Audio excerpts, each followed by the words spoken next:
Weather Wagers is back. It's a new year, and it's a new us. Dan Tomaso, Brett Hello, Thackeray. everybody. It is great to be with you all. The last time we recorded, we were just getting set for the college football playoff to begin.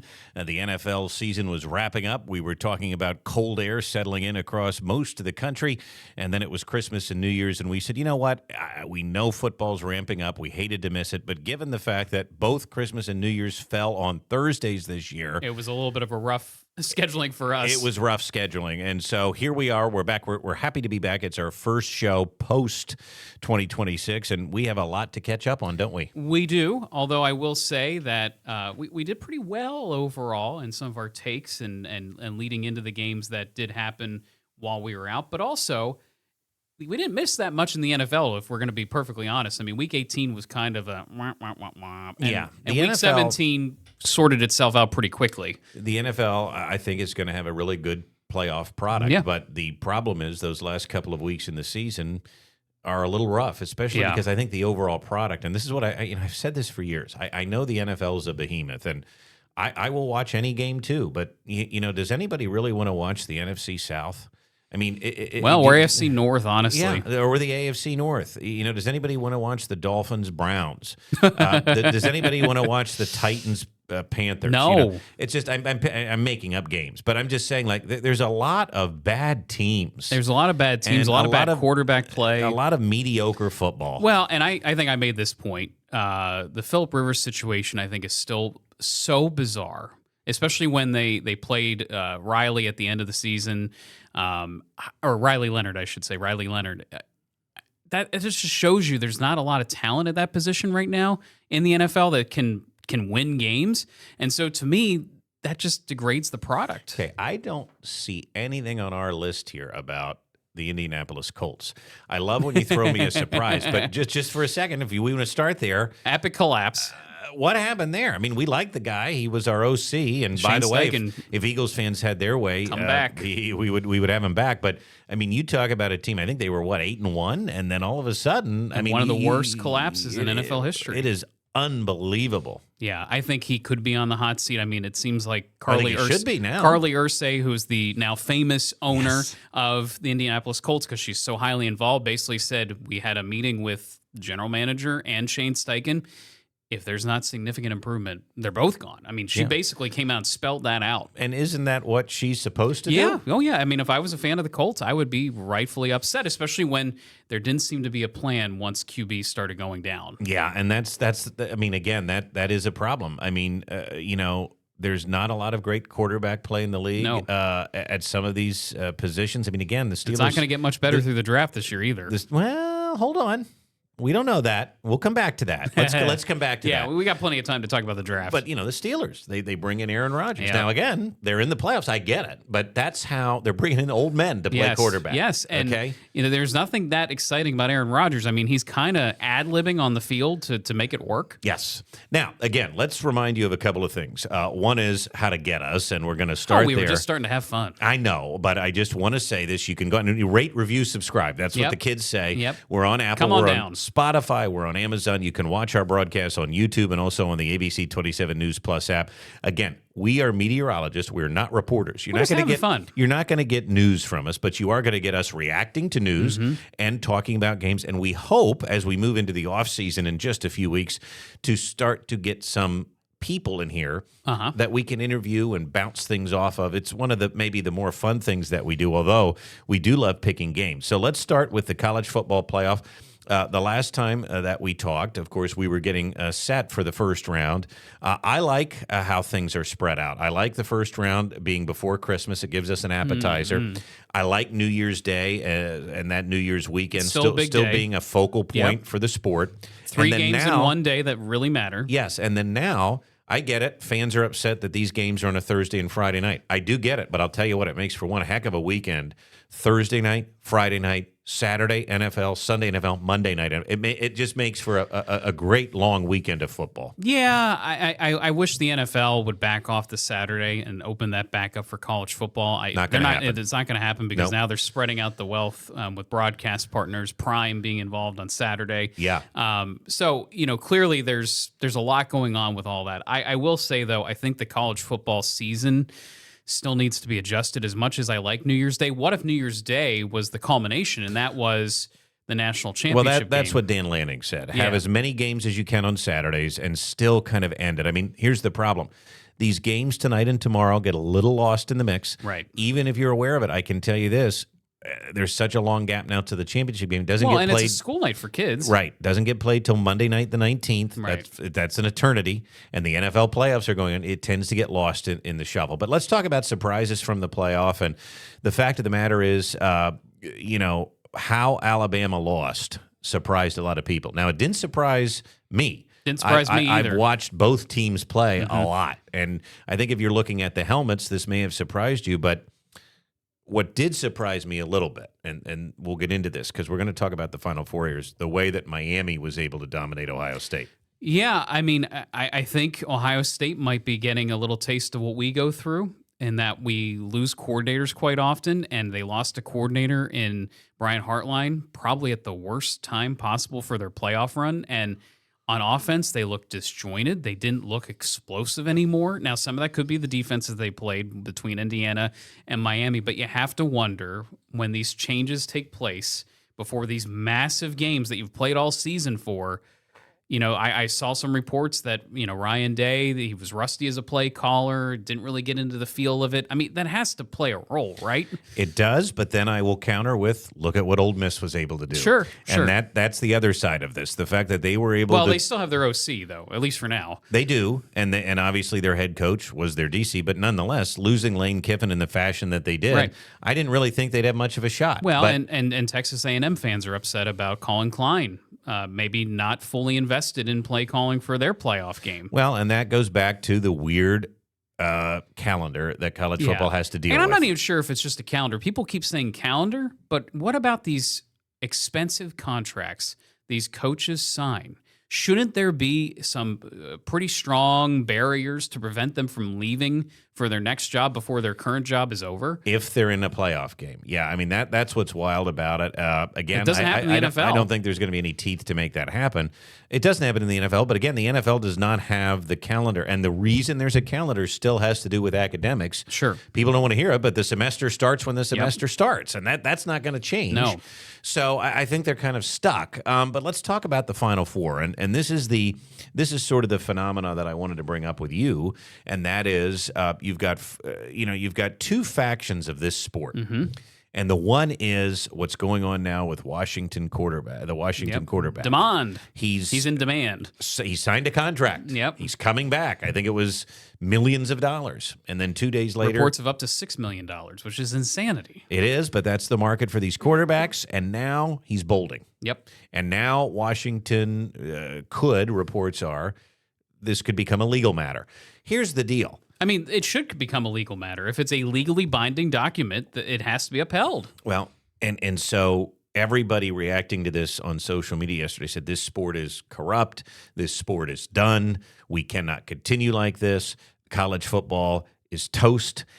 This is not sustainable, right? We hear the talking heads on game day say things like this every week. Let me tell you something. It isn't sustainable. I'll give that much credence. Well, you say that. I'm gonna say some things. The most watched Rose Bowl, 23 million people watched Alabama and Indiana. The ratings keep going up. One of the better bowl seasons here on ABC. We saw the ratings for the Pop-Tarts Bowl. Almost 9 million. What a marketing genius that whole thing is. No, it's 100% brilliant. And this is without Notre Dame. They didn't need Notre Dame, okay? 9 million people.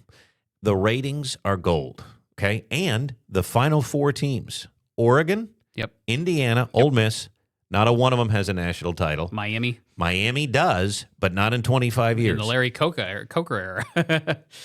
This is new blood, and it's great because it's not Alabama, Clemson, and Ohio State. People hated that. Yes. Ratings were starting to go down. That part I all agree with. The sport, in many ways, is the healthiest it's ever been. And in many ways, it's the sickest it's ever been. How do you fight this? Well, I think the reason why I said it's not sustainable is I think you're already starting to see some of these programs, whether it's Texas Tech or, even to some extent Penn State, I believe, where you're getting donor fatigue. I don't think you're getting that at Texas Tech. But I want to correct you there. Their quarterback, though, that they paid millions of dollars to currently, Baron Morton, had an awful playoff game. So now the desperation is now we need to get the next guy. And Well, they did. paid They $4 to did. $5 million for Sorsby. I don't understand that one. Well, he is an improvement over Baron Morton. Though. I think, though, if you have 2 years in a row of disappointment like that, people are going to start to pull out, and they're going to not see the vision. Or, and I don't mean to interrupt you, but to that point, because I do agree with you. Did you see what Troy Aikman said a couple of years ago? Yes, or he a did. couple of weeks ago. Yes, he paid a quarterback for, was it UNLV? No, UCLA. That's his UCLA, alma mater. yeah. That's his alma mater. And he put out money for a quarterback, and then the guy left anyway. So he said, I'm done. I'm not giving again. It's just a waste of money. Well, and he never got a thank you either. I mean, again, we forget where this money's coming from. It's mostly from individuals and now, from companies. To Troy's point, if I'm a donor that gave money to the Washington quarterback, what am I thinking? Right. Now, here's the flip side of this. If you get a hot coach like Kirk Cignetti and things are rolling perfectly fine, now you got Mark Cuban involved with Indiana football. Well, and I believe he's an alum, right? He is an alum. Yeah. But now he apparently increased his offering from year 1 to year 2 because it all worked out perfectly. Well, but and by the way, that will happen too. That has always been the lifeblood of college football, right? I mean, when Alabama was wandering in the wilderness in the 90s, donors weren't giving. Right. Nick Saban comes in, all of a sudden your donations go up. That's college. But speaking of Indiana, I want to talk about this phenomenon, right? I don't know if we've ever seen anything like it. Now, Texas Tech, not good. All of a sudden they're in the playoff this year because Cody Campbell, their big donor, is spending millions of dollars. He's basically a small owner of the team. Correct. Meanwhile, you've got Indiana went from, one of the worst programs in all of FBS to the number 1 team in the country who, I know that a lot of folks have said any one of these teams can win, and I agree with that. Yeah. But Indiana should be favored. I mean, they're the best team. They're the number 1 team. Championship level defense, that's for sure. Well, and offensive line and quarterback. Listen, this is a phenomenon. I don't think we've ever seen anything like it. No, and they have momentum. This is where, it does come down to sort of one guy, right? They made the right hire. Would you made the agree right with that? hire, and they have the money. And he has the Nick Saban philosophy. He's putting the Nick Saban philosophy into work. And what did Alabama move away from, unfortunately for them? The Nick Saban philosophy. I mean, Kalen DeBoer is almost a complete opposite. He is, but I don't think Alabama has the money that Indiana has. No, and that's where you're starting to see the shift. And even your good friend, Mr. Paul Feinbaum, is now saying that defending the SEC right now is not an easy thing to do because the results are not there. And again, it's sort of cyclical too. Kirk Cignetti does what he did in year 1. Yep. Then he becomes a destination. He gets Fernando Mendoza, right? Now he got Josh Gordon from TCU. Yep. People are now going to want to go to him in the portal. Well, they have at least 5 or 6 players now that were highly thought of in the portal, some of the top portal players. Yeah, because, and we're going to talk about Penn State in a bit, but, you look at Penn State and you asked, well, why aren't we getting these big guys? Not even mentioned. I think that part of it is, even if we assume, and I think there's questions here, let's assume we have the money. Penn State has to prove that they can be a destination for these guys. Even if we pay them, why would you go to Penn State right now in the middle of a transition when I know I can go to Indiana and be in the playoffs guaranteed? Correct. Right? So I think that matters, and I think that's why Indiana is a phenomenon. Let's talk about the NFL playoffs now, shift gears a little, because I just want to know, at the end of the season here, were there any surprises? I'll just start with one. I have a bunch. There's a lot of surprise to me. I'm gonna let you have it. Yeah, here. go ahead. I just want to mention one. I was a little bit surprised, and I don't want to dwell on the NFC South. I just it smells in here when I talk about the NFC South. But I'm very surprised the Buccaneers are not in the playoffs. I thought they had a little bit of a collapse too. Yes, they did. They didn't leave themselves their own fate. They had to wait and see what the Falcons would do. Never a good spot to be in. They're bringing Todd Bowles back. I don't know that I hate that decision. I know you had said you would toss him, but I think they have some good things going. They have some good pieces there, but boy, they couldn't get it done, and that surprised me because that division is bad. The division's bad. I mean, Carolina's kind of the up and comer, and their coach is the former OC at Tampa, so it's kind of incestuous, that division. That's a surprise. That's a surprise. The Panthers are a major surprise because they were wandering in the wilderness. I mean, for a while, Miles Sanders was their running back, and that didn't work out for them. My major surprises are mostly out of the AFC. I mean, it is a totally different picture right now in the AFC, and maybe that's why I'm actually very curious to see how this all plays out. You have the Patriots, who had a phenomenal season. Made a good coaching hire. Made a good coaching hire. Have a good quarterback, good young quarterback. I hate to give him credit, but Jim Harbaugh, the Chargers look for real. Even though they barely beat the Eagles with a quarterback with one hand, they look like they're peaking at the right time. Denver also seems to be formidable. I don't know if they're peaking right now, though. I think they might have reached their peak earlier in the season. And then you look at the NFC side, and it's wide open out of the North because the Bears all of a sudden became a contender this year. The Packers are beat up. There's no Lions this year, which I did not see coming. And don't forget, let's go back to the AFC. How about the Jaguars? Yeah, the Jaguars. Because I think they have a decent chance to beat the Bills. Duval. And, of course, the biggest one, we all have to be at least a little bit surprised the Chiefs' reign is over. The Chiefs' reign's over, and a very hot Commanders team from last year couldn't capitalize. Total upheaval. Yeah. Right back to where they started from 2 years ago. And, again, maybe the biggest surprise of all, the Dallas Cowboys are not in the playoffs. Yeah, one NFC East team. One NFC East team. I did not see that coming. Well, I didn't either because I thought it would be the Commanders. The Dallas Cowboys not making the playoffs. Oh, but Jerry says he's got 3 Super Bowls left in him. He's 83. He wants 3 more. Okay. Over under what he gets. Jerry said he wants to go run Venezuela, and the Cowboys fans would probably let him at this point. Okay. So let's talk about the Eagles. Well, no, first let's talk about how great the NFL does this, right? They know their business. Yes, they do. So they keep the intrigue high. Correct. They've got some fun games lined up. They put probably the least fun game, the Rams and the Panthers, on Saturday in the early slot. Yeah, just a little teaser. They're throwing Prime Video a bone because they want them to be a part of their new deals coming up, and they gave them one of the big ones, Bears-Packers. And although they still have the best play-by-play announcer, in my opinion. Who? Al Michaels. Oh, no, I love Al. Absolutely, but that's what I mean. They listen, for what Prime is, and I know everybody gets annoyed with the streaming, and Al's taken heat. He's been better the last couple of years, and they put out a good product. Picture's good. Mm-hmm. I know Herb Street's annoying some people, but I like the booth. I think it's good, and that game could have some weather, which we will talk about. Mm-hmm. And then, of course, Sunday, they're going to do everything they can to put that 4:30 slot and make it big. And we've got Tommy Brady, we've got the Eagles, we've got the 49ers. The lead into that, of course, there's no history with that game, right? No. The lead into that, of course, is the Bills game Sunday night. Then you've got come on, help me now, I'm blanking. Well, I know Monday night is the Texans and the Steelers. Sunday night, I'm trying to think of the other matchups out there. Is it the Packers? No, that's the Prime. Night. Yeah, yep. Yeah. We don't have it in front of us. We know it. We're going to pick it. Yeah, we're going to pick it. But again, and NBC wanted the Bears and Packers game, but the NFL said, no we're going to give that to Prime because they had the Ravens-Steelers game. And that's another thing we should mention. John Harbaugh out after 18 years.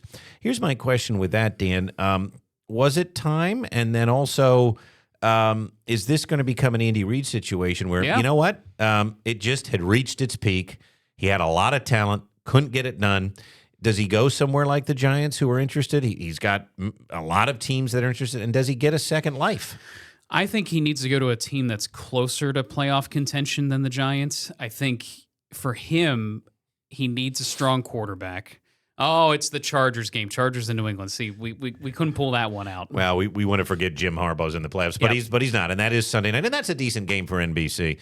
But I do think that Eagles game, probably one of the best games of the weekend. Yeah. That and the Bears-Packers game. I honestly think Harbaugh would have been a good move to get to Indy if they let go of Shane Steichen. I mean, Miami seems like a pretty good fit. You know, if Tua is there long term, I don't know. But I think the Giants are just too much of a mess. And, now there's concern about Dart. Does he actually continue as the starting quarterback for the team? Cam Scatterbo was hurt coming off a major surgery for next year. I mean, there's just so much madness. I think the Giants are going to have to go with an inexperienced head coach because that to me is the trajectory. Well, we're going to see, but I don't think anybody is going to be crying long for John Harbaugh. And I think Ravens he'll fans, get a job. I think they're going to look back fondly at him, just like we did with Andy. Yeah. And he has something that Andy didn't have with the Eagles, and that's a Super Bowl. But I think whoever the Ravens get is very interesting. Yeah. That's going to shake up that division a bit. Let's talk now about the Eagles. We want to go back. We're going to circle and talk about the Eagles and Penn State, and then pick all of these games. Talk to me, Dan, about we know the complaints about the offense. Okay, we're not going to sit here and dwell on that. We know everybody wants Kevin Patullo out, but what did happen down the stretch? Because the Eagles certainly had a chance at the number 2 seed. I want to get into that with my next question, but this is a team that is certainly imperfect. Every team appears to be. Right. There's no perfect team. There's no team that's so streaky hot right now. You're absolutely terrified. Who even the Rams kind of fell a bit. I didn't realize, but they had 5 losses. Yep. Who is to blame? Is there anybody to blame? And what do you think is the real deal that the Eagles just kind of seemed off? Yeah. We know it's the offense to a degree, but it is the offense to a degree. I think I'll start with the positive. The positive end of this is since the trade deadline and they got Jalen Phillips, you are looking at one of the best NFL defenses. I mean, in most categories, Vic Fangio did it again. They started the season a little bit up and down. They had some questions at CB2, which, by the way, no one's mentioning Adoree Jackson and the turnaround he's had. It's almost like these guys that are new to the Fangio process take a little bit of time to come into themselves, or maybe he figures out their strengths a little bit, and then they've been very solid in the back end. So I think coming into the playoffs, the part I feel most confident in is the defense is going to keep us in most games.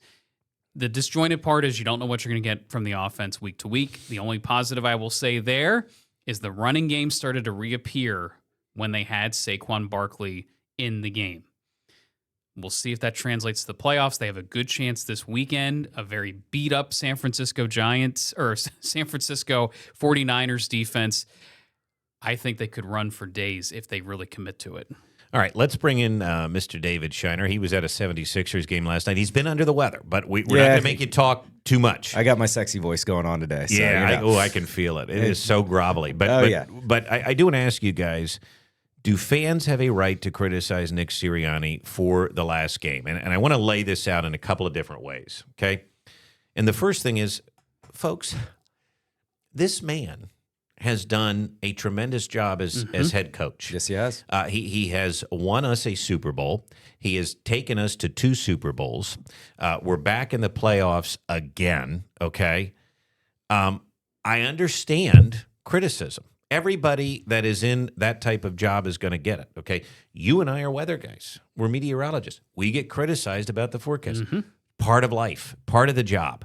But in this particular case, I guess when you line up all of the success that Nick Sirianni has, and then you contrast that with fans getting antsy about this offense already, and then to kind of lay down, and I use that term loosely, but they didn't play their starters, and I understand getting worried about injury, which you have harped on, and I think you agreed with the decision. Yep, I do. But you had a chance to get the number 2 seed and be at home more often, because now you're setting yourself up potentially, depending on how these other games go, for a tough road ahead.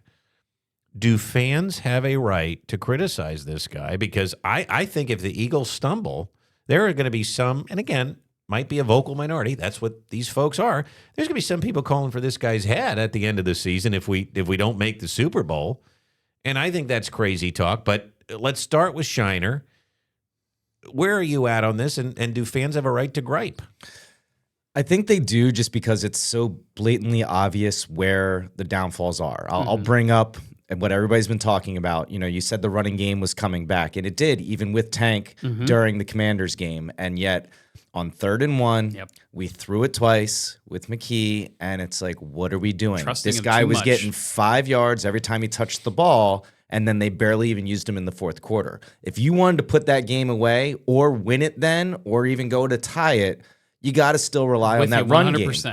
And is that Sirianni or is that Patullo? I don't know. Combination of both. Were they trying to showcase Tanner because they want to have him as trade bait? Like, all these little things keep popping up, and I think that's where the fans are getting annoyed. Like, what was the end game? Now, you hear everybody in the locker room, they were 100% on board with the decision to rest everybody, but you still try to go win in the game, right?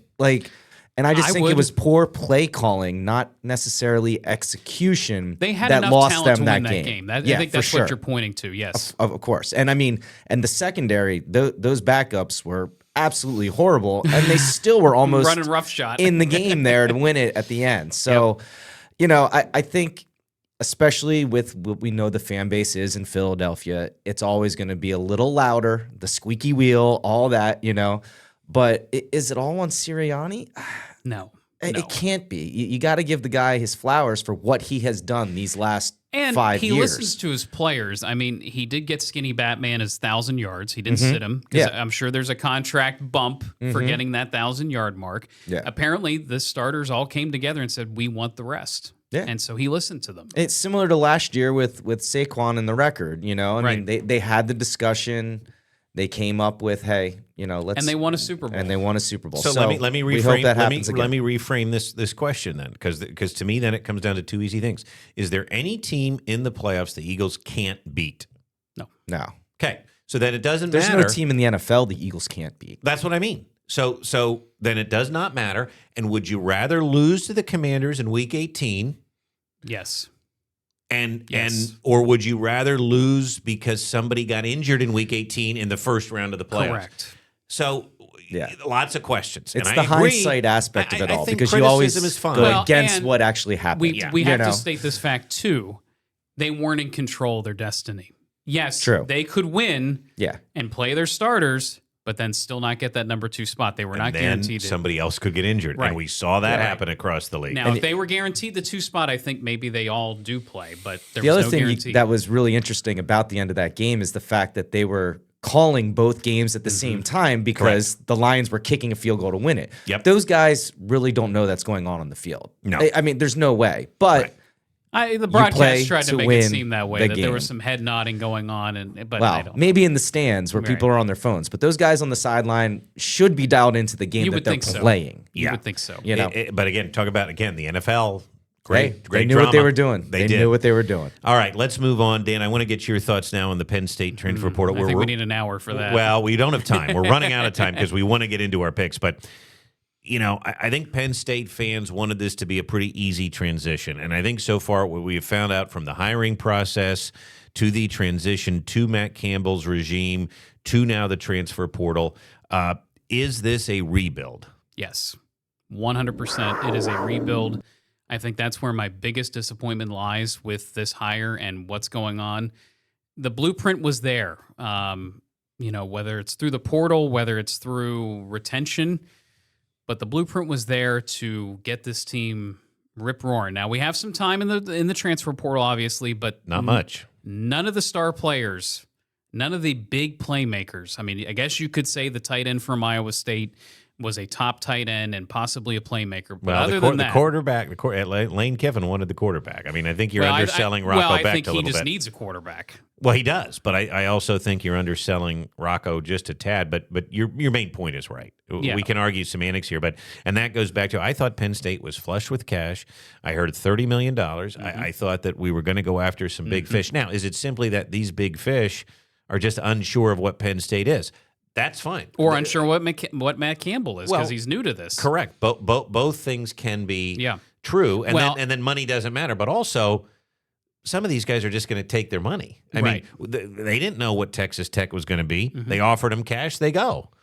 Yeah, I mean, I think part of it is, and this is one thing we have to deal with reality here, with as many players that left and the number that you have to replace, the money has to be spread out. And maybe there simply isn't enough cash to pay some stars and continue to retain your players and get the depth. I don't know. We just don't know. It's not public information. It's not, and we're not going to know, and this is what I've argued with you about. It's easy to be negative. We aren't going to know how things shake out until we're on the field and we see. Because everybody had a narrative about Penn State this season.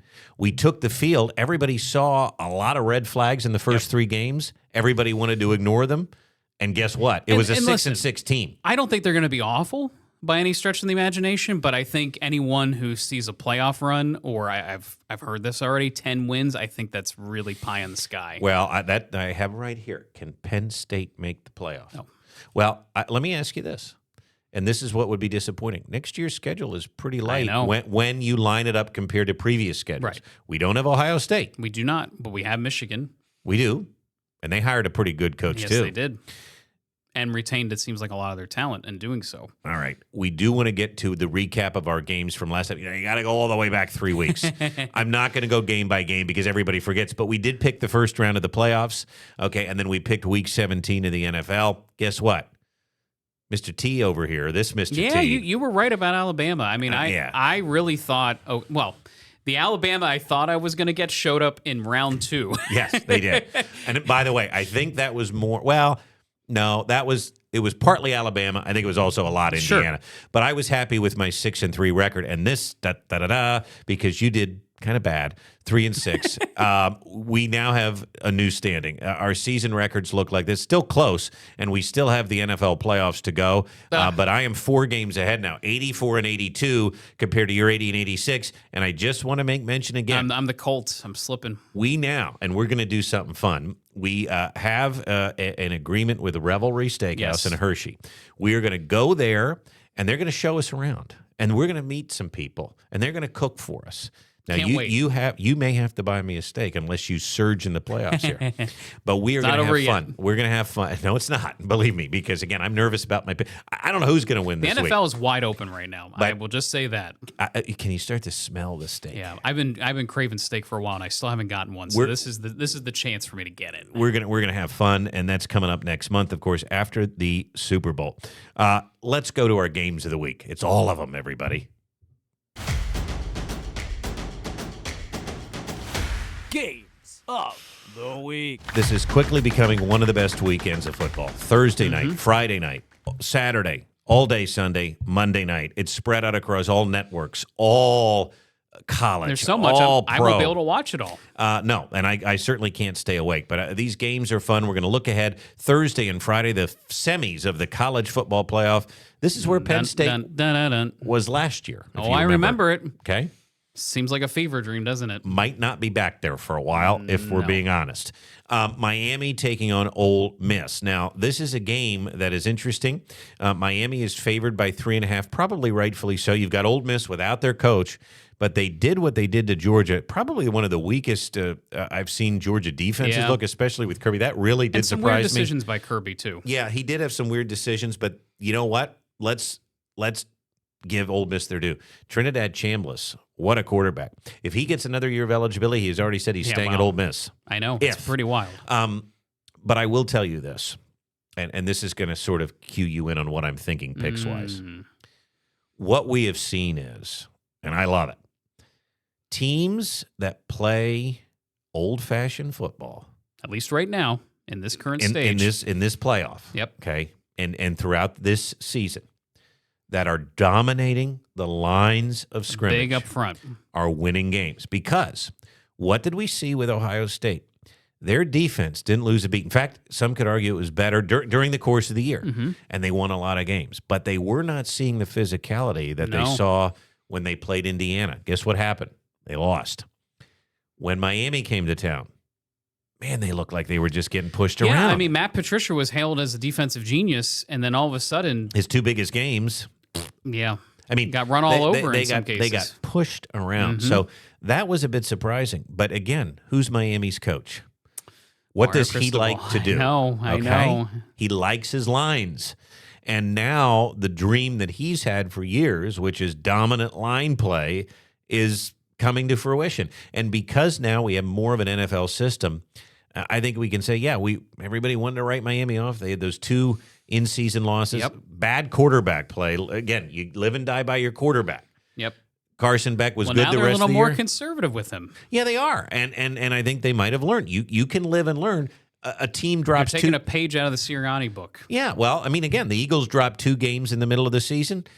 Nobody panics. They're in the playoffs. Yep. Here's Miami. Could they be the team that's peaking at the right time? Yes, because that defense is a championship-level defense. Now, does Carson Beck come back down to earth and maybe make some mistakes and put his team in peril? Yes, possible. That's the biggest question. But I also think Ole Miss may not be able to keep this run going. There's so much smoke around what Lane has those assistants doing on the offensive side that there's big focus on the portal right now. The portal opened, and you have your offensive coordinator that's going to be hired by LSU still working for Ole Miss, but trying to get kids for LSU. I don't know. I think Ole Miss's time is coming to an end. I would agree. And again, I just look at the lines, and I think, they ate up Georgia's defense. I don't know that they can do that to Miami. And then the same thing here with Oregon and Indiana. Now, this is a rematch. Again, I think people want to give a lot of credit to Oregon and Dan Lanning. I get it. Oregon could win this game. However, we've already seen it. And the one thing we know about Kirk Cignetti is he's not going to let it happen. I mean, again, Indiana's favored. I think they win. I think Oregon's line play has been sketchy at times. And well, we and their saw offense that in has been game. extremely inconsistent. Correct. So it is just wild stuff. Now, here are the Saturday games and Sunday. This is where I get nervous. Well, and I think you should. The early game, again, if I miss this one, I'm not going to cry about it. Rams at the Panthers. They do have to come to Carolina, so keep that in mind. Big line. Big line. And that for a playoff game. Yep, and that's all we're going to say about that right now. Here's the interesting thing. Packers are beat up. They have to go to Chicago. As of this recording, they're a 1-point favorite, Dan. That's on Prime Saturday night. And I think it's because of that defense for Chicago. I also think there's just enough offense for Chicago to be dangerous. Oh, 100%, and they've proven it. They certainly proved it against the Eagles. They did. Bills at Jags. This is another one. 1 point separates the line here. I've seen it go back and forth. The Bills are a road favorite against a team that recently beat them. And the Jags played their starters last week. They have a little momentum. They do, and they're home. Keep that in mind. And Josh Allen just is not, I don't know, there's something off this year. Yeah, I would agree, but I also think if the Bills don't do it this year, When? Because guess what? Everybody's getting older. Well, but also look at the system they're in this year. There's no Chiefs. Nope. There's no Ravens. Nope. Okay. Who's the other one they always have to go against? No Burrow. Yeah, No no Joe Burrow. Burrow. No, Exactly. no No Lamar. No Bungles. That's what I said. Yeah. No Ravens. No Bengals. That was the one I couldn't think. Thank you, Shiner. And then no Chiefs. Right. This is, I mean, It's a they totally have different to mix. make hay. Totally they have to different make mix. hay. But all right, Eagles and 49ers. Eagles, again, I was surprised. I would have guessed a 3-point favorite. Nope, they're 4.5 at home. You brought up the fact the 49ers are limping in.